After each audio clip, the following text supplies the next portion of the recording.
uncle helping out his brother. So that is part of the reason why they were absent from Monday Night Raw. But Monday Night Raw as a show, what did you think about let's maybe talk Enzo Cast a little bit. What did you think about the Big Show being cast as partner? Was that a good surprise? I loved it. I thought it was cool. I mean, at first you're like, okay, like he comes out. I'm like, is he going to just knock out Enzo for being obnoxious? And then he just kind of turned and he was just, then he like had this whole, then he started doing the whole, soft. And I'm like, okay, this is going to work. And then, I thought the match was decent. I mean, when you get Big Show in a match, I mean, he's going to destroy anything that moves in the ring. Anyways, he's just a big guy.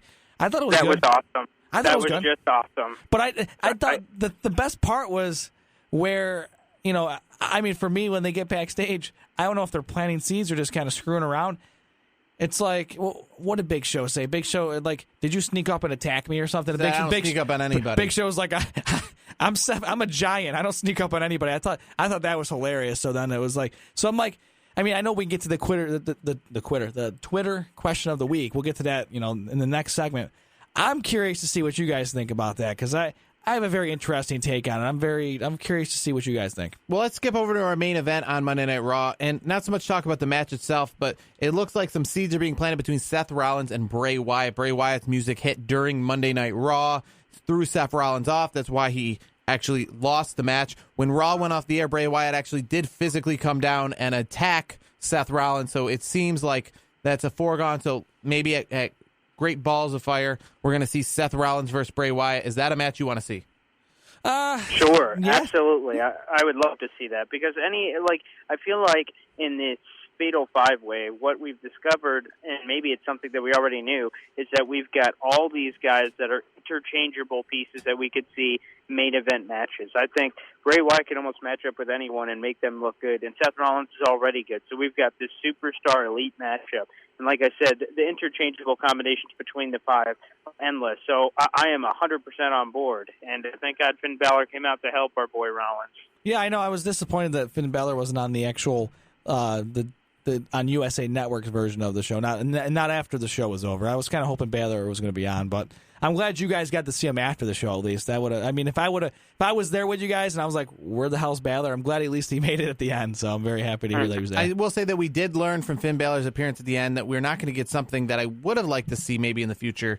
And we might see it in the future, but definitely not anytime soon, is Seth Rollins again versus Finn Balor. They look like they were teaming up. Maybe, in fact, I would probably bank on maybe Monday Night Raw next week having kind of a tag team match similar to what we saw after Raw went off the air with Bray Wyatt teaming up with Samoa Joe versus Finn Balor and Seth Rollins. If not next week, because I know Samoa Joe's doing the Brock Lesnar thing, but probably in the near future. That looks like a tag team match we could see. Yeah, that match, it won't happen this coming week. I would say a week from next Monday. It seems like a right before the pay-per-view kind of match.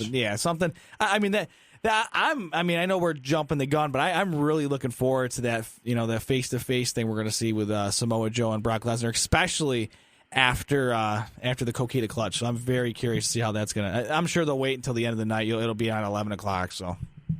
Now, over on SmackDown, what do you think about the new rivalry between Shinsuke Nakamura and Baron Corbin? When I saw Baron Corbin come out, I thought he was probably going to challenge Kevin Owens for that championship, or at least start feuding maybe with him more because he has the belt. But then at the end, we see Baron Corbin, and it makes more sense now. Kevin Owens is in the Money in the Bank match. Baron Corbin and Shinsuke Nakamura are not in that match, so they need, obviously, non-Money in the Bank matches for the pay-per-view.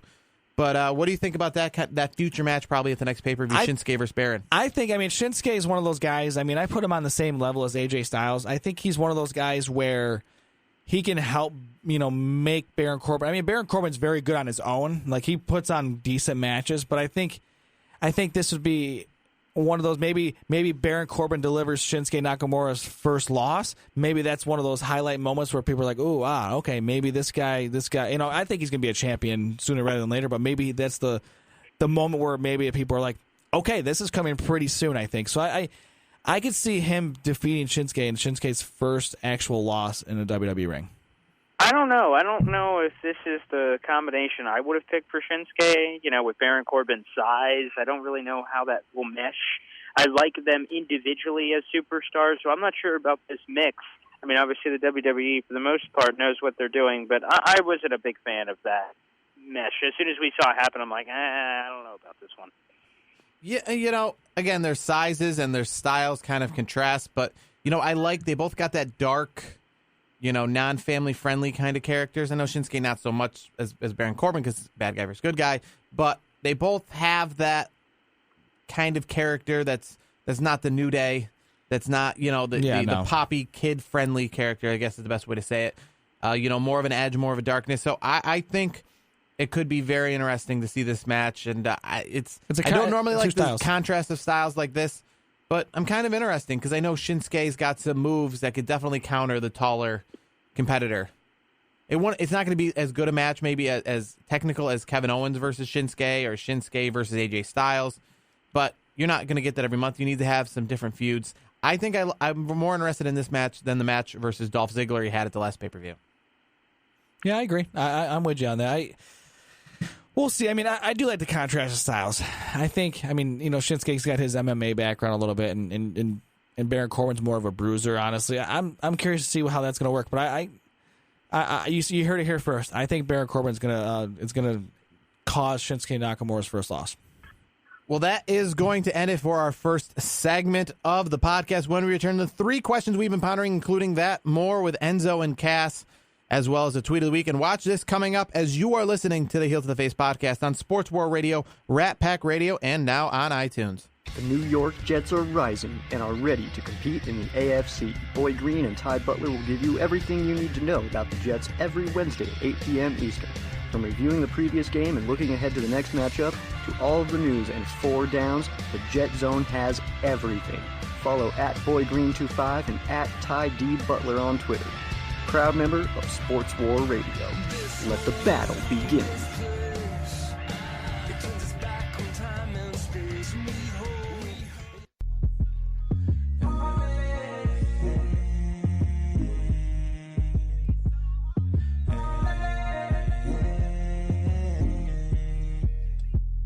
This program is simulcast on WRPR Rat Pack Radio. Go to ratpacksports.com for more information.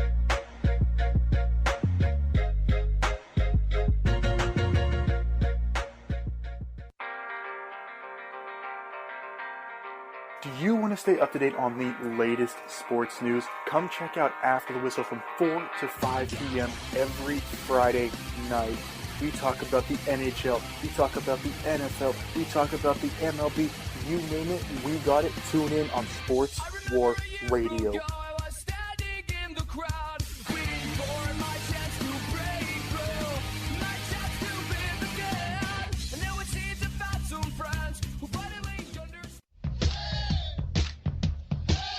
Now is the time to get your voice heard. Sports War Radio is now accepting applications for driven and knowledgeable sports fans who want to start their very own podcast about their favorite team. Sports War Radio has an international audience and is growing fast. Don't miss the chance to become the go-to news source for your favorite team. Email sportswarradio@gmail.com and tell us why you would be a great addition to our team. Sports War Radio. Let the battle begin. Now is the time to get your voice heard. Sports War Radio is now accepting applications for driven and knowledgeable sports fans who want to start their very own podcast about their favorite team. Sports War Radio has an international audience and is growing fast. Don't miss the chance to become the go-to news source for your favorite team. Email sportswarradio@gmail.com and tell us why you would be a great addition to our team. Sports War Radio. Let the battle begin.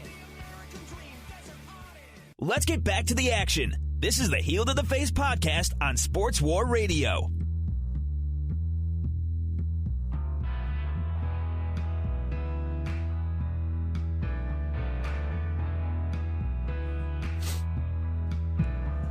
We are back for the Heels to the Face podcast, and it is time for the 3 count, the 3 questions we've been pondering this week. And we're going to start with that Twitter question of the week. So earlier this week, we posted this question to our fans and followers on Twitter relating to Enzo and Cass. So the Enzo and Cass attacks, the question was, did the attacks on Enzo and Cass happen within or outside the group? 55% believe within, 45% say outside the group. So the majority are saying that they believe the Enzo and Cass attacks happened by Enzo and Cass. Brandon, what is your opinion? I'm in the minority. I think it happened outside the group. I don't know what it is. Every time I'm watching Raw, at least the last few weeks, especially like ever since they kind of pointed out, oh, you guys weren't at Raw, you guys weren't there, and then they showed the video. Like there's the Revival was in the background, so to speak, on these last few interviews, and they happened to just point out that the Revival on one of these segments was walking around in the back, so they're like hanging around. I think it's the Revival. That's where I'm at. Why would you plant the seeds where you deliberately bring up that, oh, you guys weren't really on Raw. They were like denying it, and then, oh, here's the footage. Oh, yeah. And then they deliberately on Raw on Monday night this past week here, they like on one of the scenes, they showed them walking around the back, kind of like sneaking around the back a little bit. So to me, that's where I'm going. I think the Revival's where. Yeah, I think I saw that was that during the Dean Ambrose when he was coming back in? He was just hanging out. Yeah, they were like kind of they were in the background sneaking around or something. I think. That's to me. You guys might be right. Everybody else, the majority, you guys might say it's within. After seeing that, I tend to overthink things anyways. But I think WWE's going to Revival. Why not? It does get a little more confusing with Cass being attacked versus just Enzo. I think it's the Revival. It's got to be a tag team. Why would you knock one and then the other guy gets knocked? You know what I mean? I don't. That's why for me, I don't say within, because if it was within, it'd be Enzo keeps getting his butt kicked. Not Big Cass happens to get his butt kicked. So it's like, where are we going on this? You know what I mean? It's got to be, to me, I think it's another tag team. Yeah, because then they'd both be in on it. That's me. That's my perspective on it. We'll see in the coming weeks. It's going to be something that's very drawn out, I think. I just think all the conspiracy theories make it feel like it's within.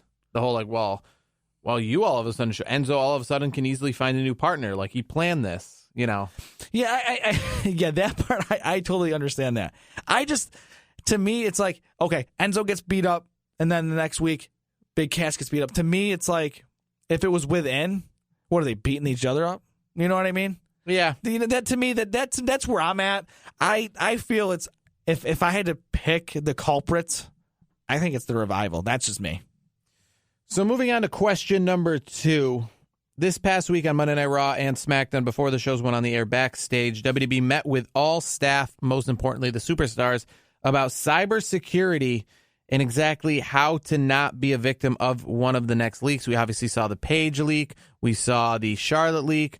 And we've seen other attempted leaks of pictures like, let's say, Alexa Bliss, but they weren't anything that great. And she even said that, they were not mine. They were just, fakes trying to keep this, I don't know what they call it, the fappening like they did before, the whole leak thing going on with all these, nudes and very risque photos. So WWE said it's time for, damage control. They met with, I said, superstars from both Raw and SmackDown this week before the shows. Now, my question is, after these meetings happened, they're told how to be safer, how to be better, how to not have everything be leaked. Is that a warning, meaning that next time this happens, it's on the superstar? Yeah, 110%. In my profession, outside of doing the podcast, I work in the financial world. So for us, it's customers, / member security. We call it members with, where I'm at. And all the banks, because I work in the financial world, so we call it members. It's all about security, and we have to take classes every year to refresh our memories on how to send emails the right way and just how to keep yourself secure, because for us, it's protecting information. In this case, the WWE wants you to protect the product, because the whole thing with Paige, that's not good PR. PR is PR, and it's good. It's Charlotte's not good PR either. No, it's not. And even Caitlyn too. Former Caitlyn, she got leaked as well. She was leaked as well. And we've seen other superstars. Then obviously the whole Sunny stuff from in the past, and then obviously the China stuff, and way back in the day when she was doing adult films. But in today's age, you have to be more smart about it. And when you have a meeting like this, with WWE, it makes a cybersecurity thing that big of a deal. I don't care who you. I bet you John Cena, if he screws up, they'll probably slap him on the wrist because John Cena's above everybody, or Randy Orton. But if it's like Mojo Rawley, if he does something where it's like him and Gronk did something really stupid, guess what? You're not going to see Mojo on WWE programming. I think he gets canned. That's where I'm looking. Where do you go? I'm looking at the fact that they had this meeting. So now there's there's kind of two warnings here. I think the next one's the third